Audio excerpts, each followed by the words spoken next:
I'm Dr. Mandy Reed. I'm the postdoctoral fellow at CAPS, and I'm here with Dr. Dorenheim. So we are here today for the 7th session of our 8-session series, and today we're focusing on learning to work well with other people. Throughout, please feel free to ask any questions or give any comments in the comment feature, or you could also unmute yourself if you feel comfortable doing that. So again, the first couple of slides, I'm just going to skip through just because we've been through those things before. This is just information on where you can find us when we are on campus. We are not there now, and we are not sure when we'll be back, but you can still reach us at this phone number. We have the front desk staff, they're answering calls. And if it's after hours, we do have a 24-hour hotline if you need to speak with someone right away, or if you just need scheduling purposes, you can leave a voicemail with your Panther ID name, also your clinician's name, or what service you're requesting.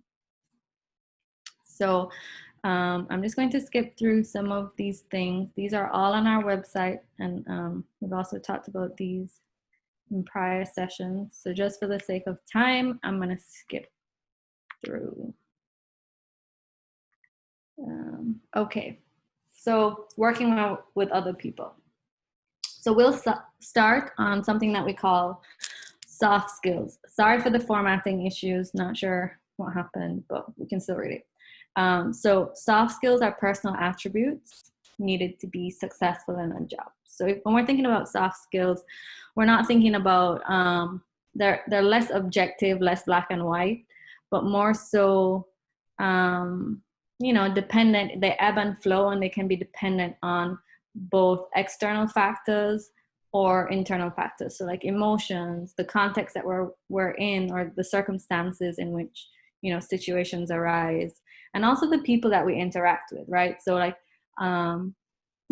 what we know is that when we interact with different people, maybe different people elicit different parts of our personality or our ways of responding, or how we are as human beings. And so that's important to keep in mind, that might shift and change based on the context that you're in. So the advantage of soft skills are that they're portable, they're always with us, and also they're valuable to any job or career. So these are more based on, I guess, in the psychology world, what we call our ego strengths, right? So those inner strengths of things in which the way that we have developed our inner world in terms of, our effectiveness, our sense of identity, but also our way of engaging with other people. And so mastering soft skills is again going to be an ongoing journey. It's something, I think generally as human beings, we're continuously learning about ourselves, and we're also continuously evolving and growing. And so that's going to be something that likely will change over time, whether with age, with experience, or just new insights that you have. So that's something that, we try to talk with people about. That I don't know if anyone has ever felt like this, but it's almost like sometimes when you feel like you've mastered something, like you're like, yes, I finally figured this out, and then something in life changes, and then that doesn't work anymore. And so it's like constantly working at that and giving yourself, the chance to do that without that judgment. And then situations and people that will test your soft skills and push you to learn more. So there are certain situations in which we are going to be challenged, or certain things or certain ways that we interact might kind of reach a dead end where that's not really working in this situation.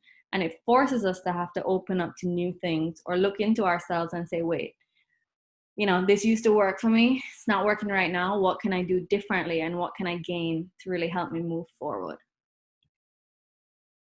So let's look at some examples of what these soft skills look like or entail. So first we have the growth mindset. So looking at, sorry, my throat. Looking at any situation, especially difficult situations, as an opportunity for you to learn, grow, and change for better. So in anything we do, it's likely there are going to be challenges. There are going to be things that are difficult, or things that we don't know how to do, mistakes that we make, Yeah, we all do that. And so I think, we talked about this last time, but the perspective we take on something, we could see something as a failure or, as a lack of skills. And at the same time, we could shift that perspective and see it in terms of an opportunity to learn, an opportunity to grow. And, what we know is that failure or challenges oftentimes make us stronger and oftentimes broaden our repertoire of our skills and the way that we can approach things. So that's the first one, our growth mindset. So focusing attention on improving yourself instead of changing others or blaming. And sometimes that's easy to do, right? Like, well, this person never did that, so that's why this is how it is. And it kind of also goes back to that sense of like initiative or ownership, accountability, and owning the parts of it that you kind of bring to the table as well. Because what we know too is that in interactions with other people, it's rarely just one directional, right? So sometimes we're doing things that impact the situation, maybe without even recognizing. And so in some of these situations, it's helping ourselves open up to those different things. And with that, piggybacking on that is the self-awareness. So knowing and understanding, well, one, what drives you, what motivates you, what helps you feel connected, what's meaningful, but also being able to observe yourself objectively in a different situation and understand how your perceptions of yourself, others, and the situation are driving your actions. And again, this might change across different situations. However, it's thinking of what motivates us and how is that impacting the way that we're engaging? How is that impacting the way that we're approaching a task? And if something is important to us, it's likely driving us to want to be our best selves or do our best at something. And it's also thinking about when are we not feeling our best and what might be getting in the way of that. So self-awareness is a huge, huge component of this. Emotion regulation, being able to manage your emotions, especially negative ones, at work, so you can think clearly and objectively and act accordingly. Now, this isn't to say that you're not supposed to have an emotional response or reaction. We, again, are all human beings. We all get angry, frustrated, maybe overwhelmed, sad. And a part of that is also recognizing for ourselves when we're getting to that point.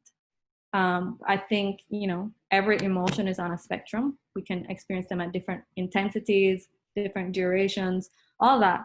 But it's also helping us manage those emotions, especially in the workplace or in a professional setting,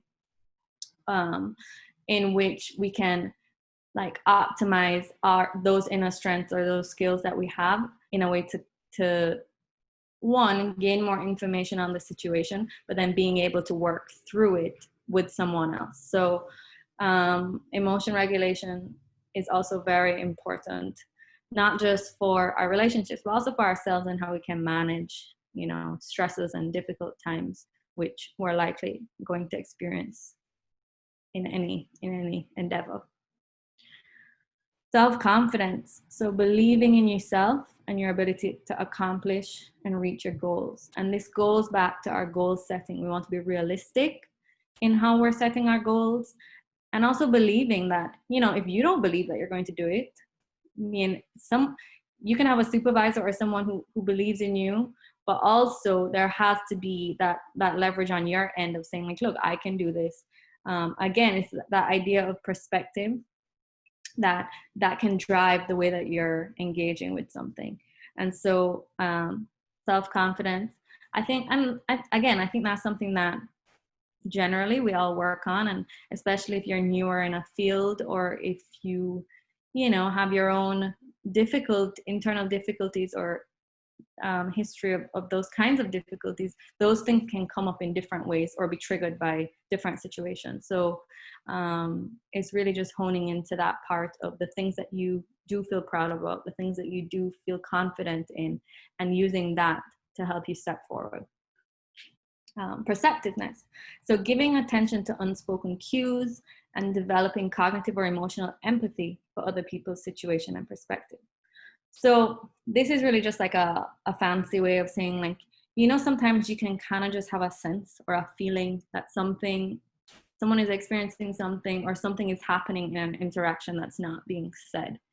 It's kind of some, maybe, what we reference as maybe a gut feeling or intuition. So it's using those skills as well in order to deepen and enhance in our interactions with other people. And, oftentimes those things tell us a lot, that the things that we're not saying sometimes tell even more than the things we're saying with words. So it's really paying attention to those different things. That could be body language. That could just be the energy that you're feeling from them. That could be facial expression. So many different things that help us clue into a dynamic that's happening that's not necessarily being talked about. It also helps you kind of, step into someone else's experience. That's the essence of what empathy is. I don't know if anyone is familiar with Brene Brown, but she has a really amazing like cartoon video thing of empathy. You can look that up. She also has a really great TED talk on vulnerability. But anyways, it's really stepping into someone else's shoes, trying to see a situation or a perspective from their lens, seeing, and even if it's something that we don't necessarily agree with or understand, it's helping you. So that's how we can kind of gain compassion for someone else, to see things, to try and understand how they're seeing it. Then we have stress management, being able to stay healthy, calm, and balanced in any challenging situation. So knowing how to reduce our stress levels, and that will increase our productivity and prepare you for new challenges. So again, we talked about this in the past, that stress is something that can physically affect us. It can mentally and emotionally affect us. And so to find ways to manage that, it's not to say that you're not going to feel stress, but it's managing it so that it doesn't feel that overwhelming, or it's not negatively impacting the way that you can function. Resilience. So as human beings, I think, by nature, we're resilient living beings. And so, you can go through things in life that feel like they're going to break you, feel like, you're not able to move on, and yet somehow we do. And so being able to bounce back after a disappointment, a setback, something that you didn't anticipate. I truly believe that as humans, we all have that within us to be able to do it. It's finding ways to access it. And so reminding ourselves that we are resilient, that even sometimes when we feel like we can't make it through something, we still do it, and we take it day by day, step by step, and we somehow end up on the other side and can reflect on how things played out. And I think I often talk with people about this as well, in the sense of, like, I think when we're in a feeling, it can sometimes feel like this is going to last forever. It's just going to be like this. And the truth is it won't. And so our feelings, those again are things that ebb and flow, and we can help ourselves work through that and get through that in different ways that feel more manageable. All right, so skills to forgive and forget. This one is difficult because I think sometimes it's really hard to forget something, but I think what comes to mind for me is like a place of acceptance, that, something happens and you don't have to necessarily like it or agree with it, but you can come to a place of forgiveness. Maybe again, in that space of empathy, understanding where someone might have been coming from, or a mistake that was made, like thinking about all those different things, intentions that people had that maybe missed. But I think this sentiment, it doesn't have to mean that it didn't affect you and it didn't impact you in any way, but it's more so like, okay, how can we move forward in a way that's the most healthy for me, and the most adaptive? Because I think sometimes when we hold on to things, or like hold grudges, or, whatever it is with someone else, when we're holding on to that, we're oftentimes causing ourselves more pain. Because, maybe that other person, that's not even something on their radar, right? But you're in a place of pain because you're holding on to that experience. And so sometimes we don't get apologies, or we don't get those things, but it's helping yourself forgive in a way that you can move forward. And again, when you're working with other people, there are likely to be some conflict or rupture in some way. And is helping you self-navigate that. Persistence and perseverance. So being able, pushing through, not giving up, even in spite of difficulties and failures. Again, we're all going to not do well at something or not succeed in some area or another. If not, you're not really kind of rolling your sleeves up and getting in there, right? You're playing it safe. So I think it's accepting the fact that, yeah, we're going to make mistakes, but we can always push through it, and that makes us stronger and better at what we're doing. Patience. So, I think this one is hard because we have so many things at our fingertips now, right? Like the internet, we can find anything really that we want to know about in a matter of minutes, seconds. We have a phone, we can text, we can call, like we can get so many different things like in that instant gratification realm. And sometimes growth and also development in any context, and particularly in a professional context or in a career path or a field, that might take time. And so when we can be rushed to get at something, we might be missing the important parts, which is the learning process along the way. And so, being able to take a step back and so you can think clearly and also be present in the process, and working toward those long-term goals, you're likely more able to appreciate, and have gratitude for the things in the here and now, as well as the things that you're working toward. And one or the other doesn't eliminate each other or cancel each other out. All right, so our people skills. So how do we communicate with other people, right? So being able to so we communicate in many different ways. And I think when we say communication, we think of the words that we're using or the way that, we're speaking to someone. And that is a big part of our communication, is our language and our words. However, we can also communicate things with our body language, with our ability to listen.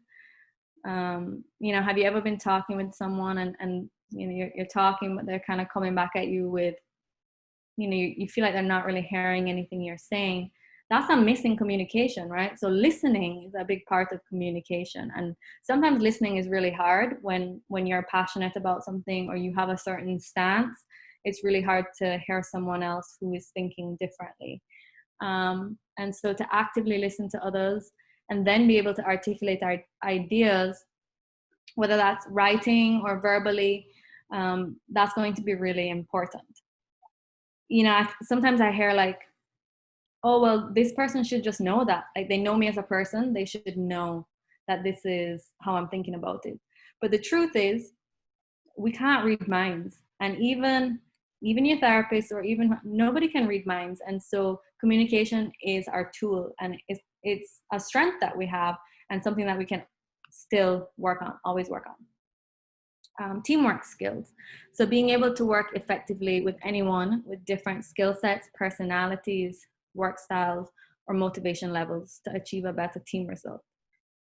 This one is hard because, have you ever had that one group member that's like not doing one thing, but then taking the credit for the work that has been put into it, or that one group member that's late in submitting everything and is holding up the process, or maybe a group member who has a really difficult personality to work with, or a different work style. So it's like, how do we navigate all those things? Because in a group, we're not going to have like cookie cutter versions of ourselves. And that's also a benefit, right? Like, so other people have different strengths and different perspectives and takes on things. So to be able to collaboratively work and kind of honor each person's strength and skill set in that context is sometimes hard when, maybe there's a power differential or a different dynamic. And so this might be something that takes more effort or work, but it's something that's going to be really important. It is a very important skill in any context, whether that's in school, in work, in our families, in our friend circles, in any part, really. Sorry about the sirens. And then our interpersonal relationship skills. So we have relationships in different contexts, right? Like our personal relationships, our family, romantic, friends, and then also our work relationships. Those are also interpersonal relationships where you're not just dealing with like statues of each other. Like each person brings their own thing, their own personality, their own emotions, their own responses. And so being able to find that common ground, or even a mid ground of understanding, like this is how we differ, but this is how we can come together. Or this is how, when I say this, it impacts you in this way, but when you say this, it also causes me to feel this way. Like coming to that understanding with someone else is ultimately the foundation of building good relationships, that we're able to use those communication skills, use those teamwork skills, but also, you know, having that back and forth of that openness to learning and growing even more. Okay, so our communication skills, we're going to break them down. I, I kind of alluded to this a little bit early on. I jumped ahead, I guess, but we'll look here. So our verbal skills, so that's, you know, the tone that we're talking in, the sounds that we're making, the language that we're using. Again, language and the words we choose can often be really powerful in terms of how it's received or perceived by someone else. So we could be saying the same thing, but the tone of our voice can change the implication of what that might mean. And so it's really paying attention to the way in which you use your tone, because sometimes I think people have certain tones where they don't necessarily mean it to be offensive or abrasive or whatever it is, but it might come off that way. And so paying attention to those things, not only, you know, your own style, but how it impacts someone else, that's going to be really important. Then we have the oral communication. That's listening and hearing. And again, what we said in the previous slide, this is a big part of communication, in hearing other people. And oftentimes people aren't really ready to take in what you're saying unless they feel heard and listened to. And so that's sometimes a skill that takes a little bit more effort. Then we have our nonverbals. So like I said, your facial expressions. Some people have maybe a more stern look, or maybe they're more expressive with you know, when someone is speaking, without even recognizing and realizing how that might impact someone's perception of what they're thinking, even if they're not saying it. Their body language. So are you like turned away from me? That might make me seem like you're not interested in what I'm saying. Are you closed off, your arms crossed? Or are you open? If someone is leaning in, that kind of gives a sense of like, you know, you're present, you're listening to me. Your posture, are you slumped down like you're bored or kind of over it? Or, you know, posture, and those things tell a lot. So especially in a workplace, in a professional setting, that's really important. And then our written skills, right? So emails, blogs, journals, text messages, we communicate a lot through our writing. And, you know, it's like when you send a text message and the person is like, what? And you're like, wait, I didn't mean that. Someone can read something or project their own meaning or their own tone onto a written communication. And so sometimes I think that's why we have to be careful in terms of our email communication, text messages. Those things can be misinterpreted really easily. And I hear that often, you know, in any type of relationship. That's oftentimes where things can miss, because you don't have those other cues, right? Like you don't have the tone of voice, you don't have the body language, you don't have facial expressions. And so sometimes reading a text in isolation is really hard to interpret, like where that person was coming from. And then we have visual communication. So we have signs or symbols, pictures, posters that you might have in your office, or stickers that you might have on your computer. Those things are indirectly communicating things, whether about our beliefs or our interests, or, you know, whatever those things are. So I think we communicate a lot without even recognizing. Maybe that's even the way you dress, or the type of, you know, your own personal style. I think each person has their own flair of how they, you know, choose to present themselves. And so that's also communicating a different part of you, and all of which are very important. And it's just thinking about all those different elements. And the point of this is not to overanalyze or over, you know, criticize yourself or whatever, but it's just to have that awareness to see how, you know, all the different ways of how we are without even thinking about it. we communicate a lot with people around us. All right. So we have a quick activity, 3 minutes. And I want you to take a piece of paper and read and follow the instructions. I'll time it here because I don't have a good sense of just gauging time. Okay, so you can go ahead.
Okay, so it's okay if you're not finished, but I'm gonna move forward.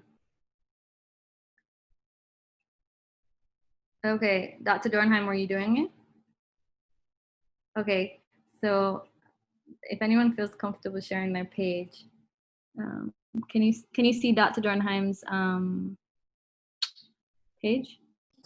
Yeah. Okay, so did everyone's page look like that? Mine did. No. What do you think went wrong or People didn't read all the instructions if they continued past step 2. Yeah, exactly. So yeah, sometimes we can do that, right? Like jump ahead, or maybe we see an instruction and we're like, you know what, whatever, I'm just gonna do that anyways, and then we kind of miss things. So we thought that was just like a fun, like interactive exercise to kind of point that out. And also just to break things up a little bit. But now we're going to transition into talking about our attitude and enthusiasm. So, you know, when we think about like what's the difference with you're hired and thank you for your interest, but, you know, enthusiasm, that can make a big difference in not necessarily just getting a job, but doing well in the job. So, meaning, I think there's a difference with a type of person who kind of comes into work, does what they're supposed to do, leaves, and they're gone, right? There's a difference in terms of the engagement or the attitude about the work. And that can sometimes bring, you know, allows you to bring more of yourself into it and brings things to life. Again, I know there's some jobs that we do that, you know, we just do them because we know we have to. But in the sense of like on your career path or whatever it is you're doing and your passion is in, your attitude and your enthusiasm is going to make, you know, the difference in terms of what helps me stand out, what helps me kind of hone into my identity within this place. And so this is going to be a critical component in terms of your engagement with the work and the process. So I mentioned this earlier on, but also, you know, we know that failing is a part of life. Like we've all not succeeded at something or not done as well as we've wanted to. And that's just kind of how the cookie crumbles sometimes. It's not for a lack of effort, but sometimes it's for a lack of knowing certain things that we didn't know unless we do something to learn from it. And so I think the beauty in life is that those downfalls or where we fall down, where we don't do as well, that's what makes the successes that much more meaningful and like feel that much more rewarding, because we know what it feels like to not have that. And so it's using those moments, again, like the growth mindset, using those moments as an opportunity to really develop further, to learn more, and to have that resilience to bounce back. It's not always easy. Some failures hurt more than others, and that's the truth. And sometimes it really does impact things like your self-confidence or your attitude towards something. You know, sometimes it's like, you know what, forget this. I keep trying and I keep not doing this. This is just not meant for me. And I think it's hard because sometimes there are those moments where you can say, you know what, maybe this isn't for me. But I think also it's kind of assessing what your values are and what your competencies are, what your strengths are, and all those things go into making these kinds of decisions. And so, you know, enthusiasm for goal attainment, that's necessary, is a necessary characteristic for success. You know, we hear a lot about, even if you think about in jobs like actresses or singers or whatever, how many no's they've been told before they've been given the one opportunity. There's this cool saying, I hope I'm not going to say it wrong, but I think it goes like, success is when preparation and opportunity meet.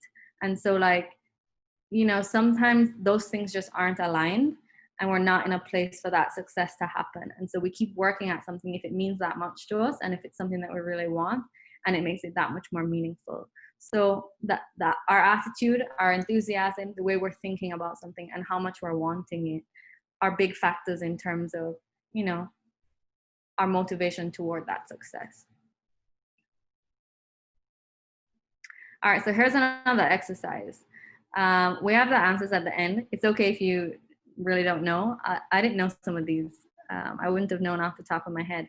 But let's see if you can guess who they might be. So the first one is a famous person who was defeated 7 times while running for political office. And you can write these down or you can just keep them in your mind if you want. The second one is a cartoonist who was told by the editor of the Kansas City newspaper, "It's easy to see from these sketches that you have no talent."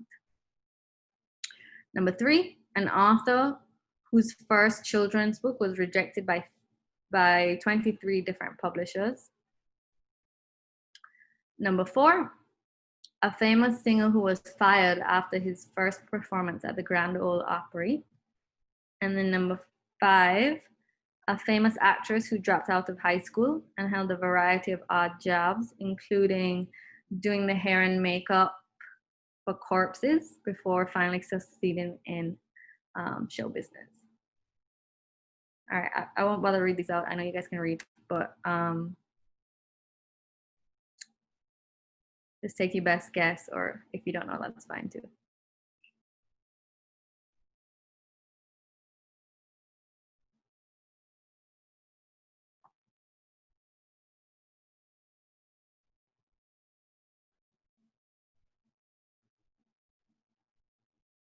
All right. So just for the sake of time, I'll skip through. So these are the answers.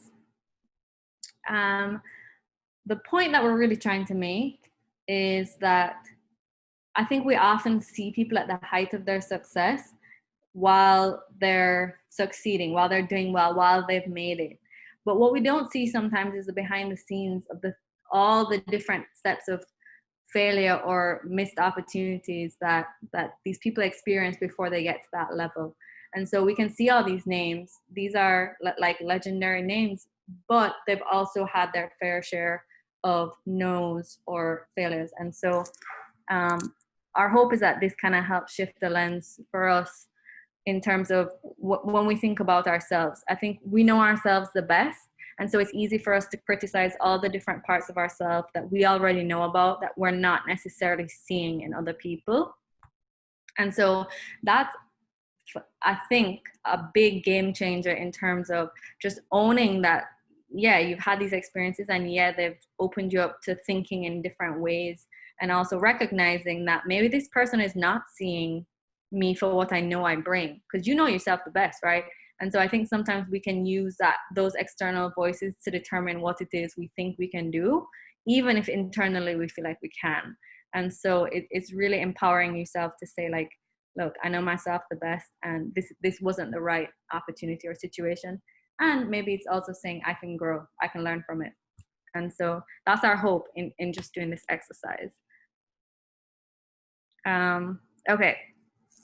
So when we're thinking about, just our tenacity or like our inner strengths, our soft skills, do we have what it takes? So the first skill is reliability. So can you be counted on to get the job done? Think of yourself in terms of, your current functioning. Not what you hope you can be, but what you're doing now. And this is just a gauge to see, like, okay, what should we work on, or what are things that we feel really good about, and the other ones, like, what can we try to improve on. So the next one is effective communicator. So you express your thoughts and ideas clearly and directly with respect for others.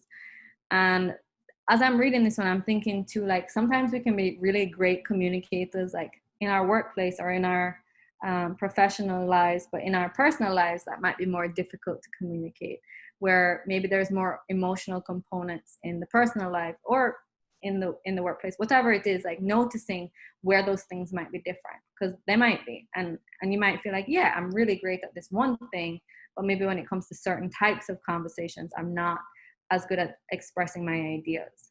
Like, I'm thinking about, some people might say, like, they're really great at expressing like intellectual ideas or creative ideas that they might have, but they might have more difficulty talking about their feelings or talking about, their insecurities or things like that, which I think culturally or societally, is that a word? Societally? Whatever. Are messages that we get told. So it's thinking about those things as well, that these are kind of broad prompts, but thinking about how they impact you and the way that you're engaging in your own life. Skill number 3, am I an active listener? So you listen to and respect different points of view. Others can offer you constructive feedback, and you don't get upset or defensive. That's sometimes hard. It's sometimes not easy hearing things that we don't want to hear, or maybe we don't recognize. And so seeing where you are on that continuum as well. Okay, so participate. So you're prepared and you get involved in team activities. You're a regular contributor. And skill number 5, shares openly and willingly. So are you willing to share information, experiences, and your knowledge with a group of people, whether a group that you're working with or interacting with? Skill number 6, are you cooperative? So you work well with other members. Maybe you're flexible in situations where it kind of requires some flexibility, but also, I guess the second one is flexibility, but also, still owning what it is that you bring to the situation as well. Are you committed? So are you responsible, dedicated? you're putting forth your best effort at whatever it is that you're doing.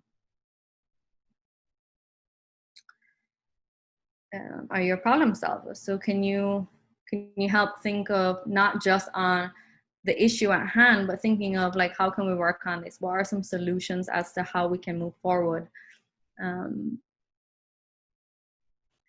Sometimes that's really hard because we get caught up in the content of the actual issue, and it's harder to think about how can we remediate that? How can we work through that to find a solution?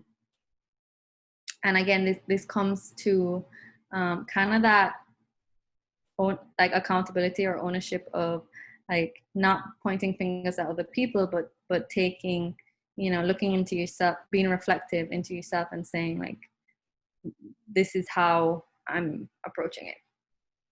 Are you respectful? So treating other members of a team or, a group that you're in with courtesy and consideration all of the time, even when we don't agree, even when we might not understand where that person is coming from. I think we can disagree respectfully. So those are all things to think about. So I don't know if you all were writing or kind of just taking mental notes. I know I was going kind of quickly through it, but consider the answers, right? So if most of your answers were not so confident and checked off, that's fine. It's good to have that information as well. So you're still developing your confidence, you're still developing those skills. And what we know is that it takes patience, it takes time, and some of these skills really take experience. So it's really putting yourself in those situations to know, because sometimes we think we would respond in a certain way and then we're in the situation and we respond differently. So a lot of it is experiential, trial and error. We might make mistakes or we might do things that don't really feel good to us. Like afterward, we're like, wait, why did I do that? And that gives you information as well. So if you were in a category of checking not so confident, this is your opportunity. Like engage that growth mindset of like, how can I work on these things and how can this help me be a more productive team player? You don't have, again, these are things that you don't have to do alone, and sometimes they're really hard if you don't, like you might in your mind know that you need to work on these things but not really know how to. And so it's maybe looking to people that you look up to, maybe it's reaching out for help, whether it's your friends, your family, a therapist, a coach, whatever that might be.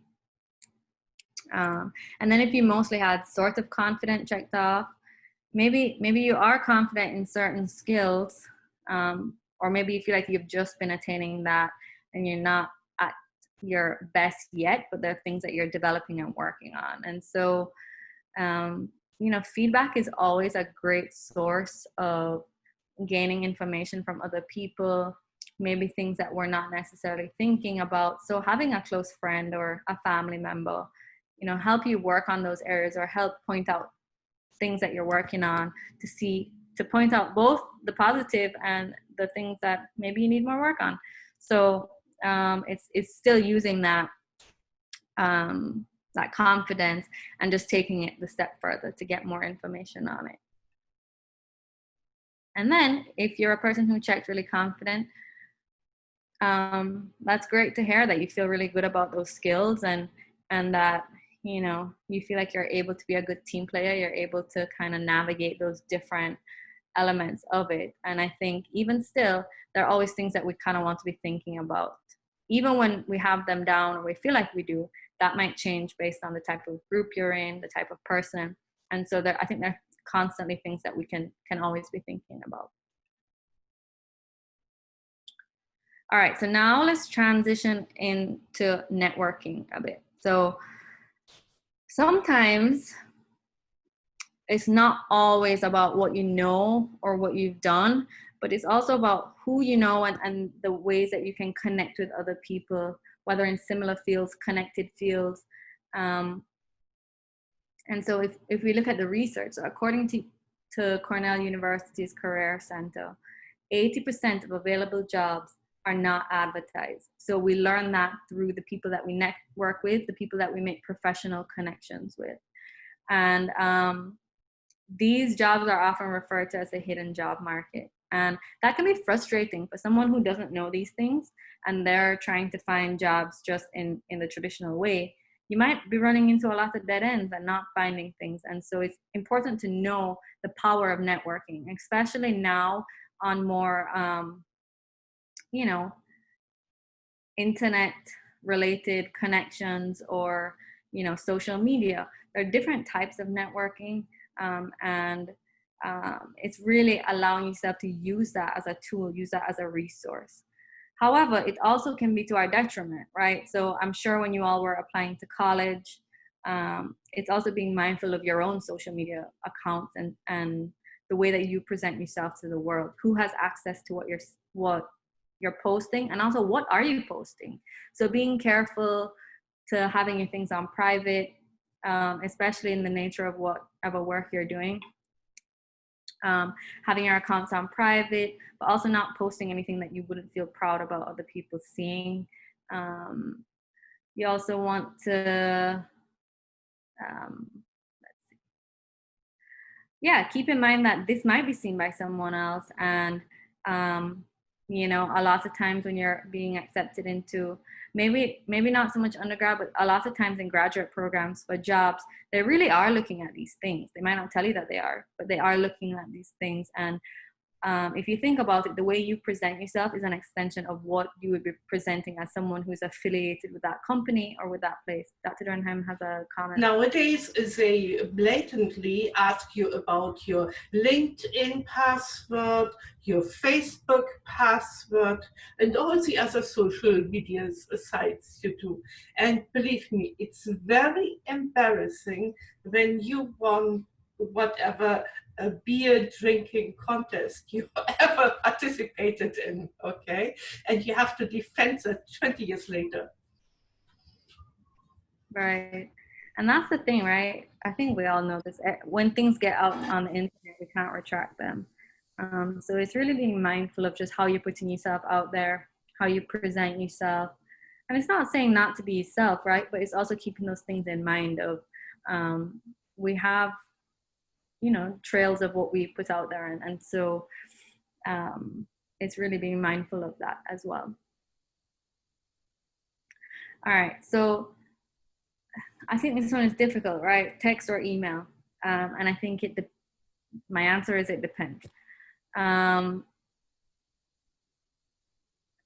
So, you know, I think email is definitely a more formal way of communicating, whether in a professional, like I think typically, but in a professional setting, what we know is that emails can also be used as documentation, right? So we can use it as proof or just written documentation that you've communicated this certain point, or if you responded in this way, and all those things. So that's really important. And so we thought it would just be important to touch on email etiquette as well as texting.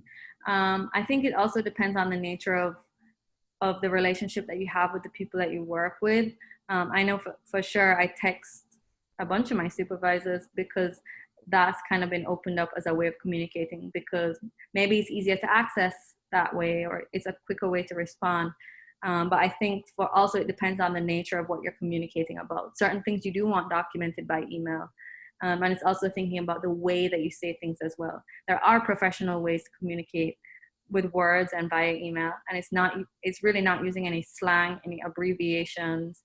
It's being mindful of even things like exclamation marks. I mean, it's not saying don't use those, but being mindful of like having all uppercase letters that could be seen as like yelling, or, you know, so it's really being mindful in the way that you're writing.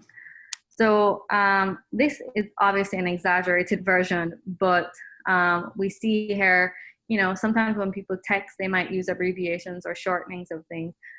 And that might be fine with your friends and your family, and also depending on the relationship you have with whoever it is you're working with, but erring on the side of caution that this is not necessarily, you know, in terms of email etiquette or text etiquette, not a way to communicate in a professional manner.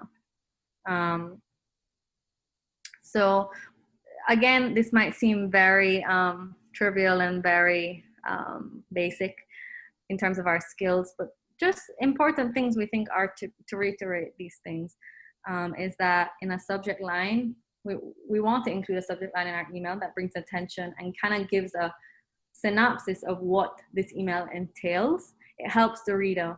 And I know for sure when I'm reading through my emails and I see things that don't seem really relevant, they're not really first on my opening list of, in how I prioritize my emails. I tend to look at them as they come in, but if I look and I have a bunch of emails, I'm looking at the subject line as well. You want to include a greeting, so whether that's there, hello, good morning, good afternoon. Sometimes you can say hi depending on the relationship, but having a greeting and closing out, whether that's sincerely, best regards. Sincerely tends to be the most formal. So it's really thinking of, the type of the relationship, but also I think we learned all these things in school. Sometimes we just don't necessarily use them. And I would say in terms of email etiquette, I think that's something that's important, especially in a business setting. We want to use business language and excuse me. Use business language. We want to spell check and again, avoid those abbreviations or slang terminologies of certain words. Avoid using all capital letters. Depending on who you're talking with, maybe sometimes our jokes don't translate or they might not be read in the tone that we want. So sarcasm is also sometimes really hard to read on an email particularly if the person doesn't know your communication style and your personality. So maybe sometimes avoiding that. Again, thinking of an email is a document that we can always reference and go back to. We don't want to have anything in an email that might be construed as gossiping, complaining. We still want that communication to be professional, and keeping in mind that if needed, people could read that. Other people than the person you're directly sending, because that could be used as documentation. So those are all things to just keep in your mind. Also keeping communication short and to the point. We don't want to get really long-winded and kind of lose the essence of what we're trying to say. I think if it is a longer or a deeper issue, maybe an email is used as a prompt to have an in-person conversation or a phone call. Because then again, things get lost in translation. And it's I think a more complex way to communicate. And then we want to read through, make sure that what you're saying is coherent, there are no typos and things like that before sending. So this is a translation of the text that we had written out previously. And so it's just really highlighting the fact, again, we know it's an exaggeration, but we're just highlighting the fact that the way that we communicate, especially writing, is going to be important and, makes a statement.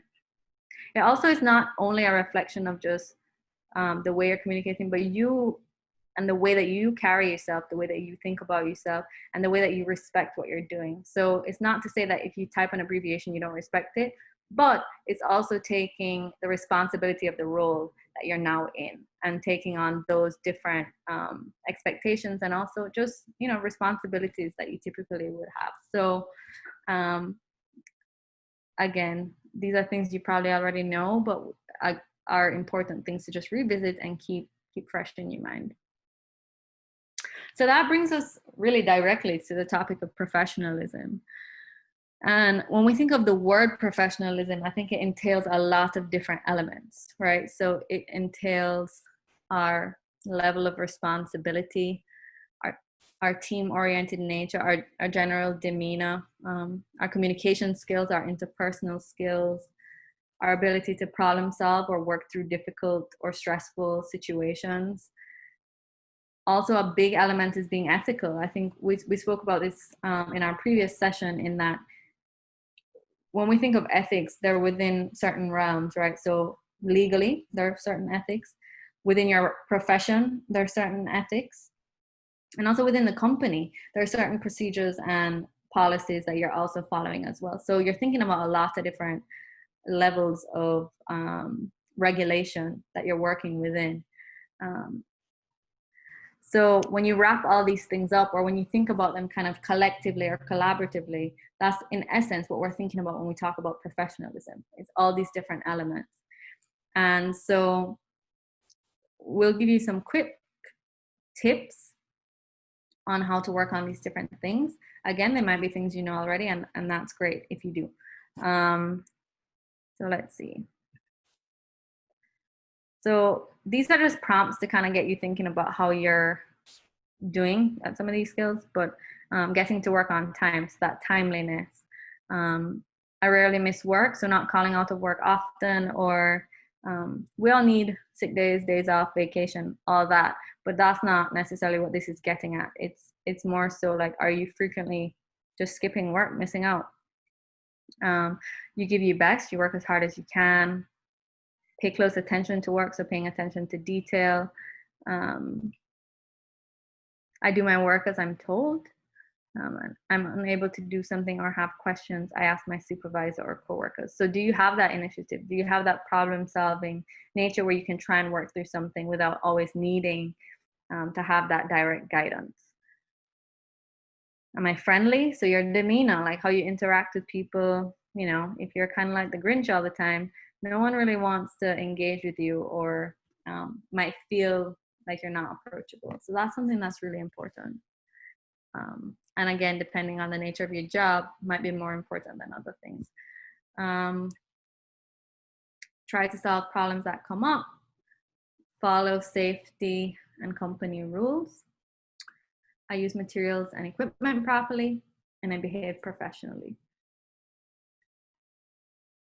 So I hope that these things just help to kind of engage all those different things that we've been talking about, in thinking of not just, okay, these are the different elements, but how do I apply them and have them be cohesive into all these different parts of me as a person? Because yeah, we're complex individuals, and we have different parts of us.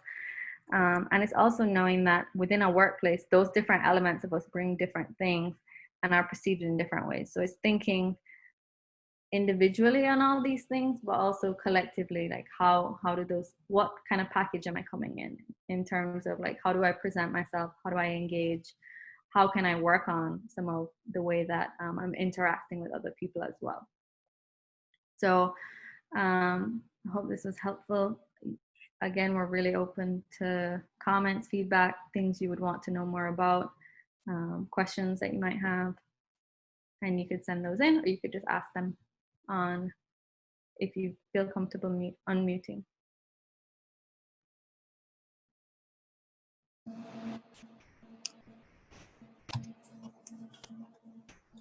I don't have a question.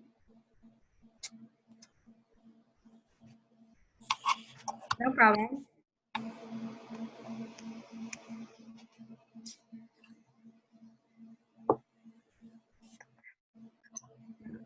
I'm not seeing any questions yet. Feel free to send it, but also we just want to say thank you so much for being here today. And again, we hope this in some way helped, whether to shed new light on the information, or kind of reiterate or kind of put into some of what you've already known or used before. Yes, thank you very much for all of your support.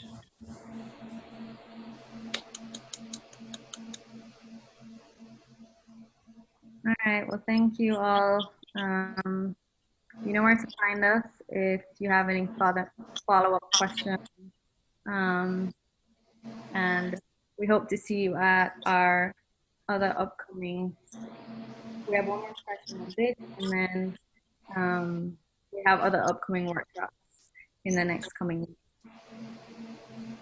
Thank you. Oh, cool. We got feedback on my activities. So thank you for sending that in. This says, feedback, I really like the use of activities in this presentation. So that's cool to hear. Yeah, I mean, I think the others were a lot of me talking. So I'm glad to hear that you like when you try to bring some of those things just into perspective of life through the activities.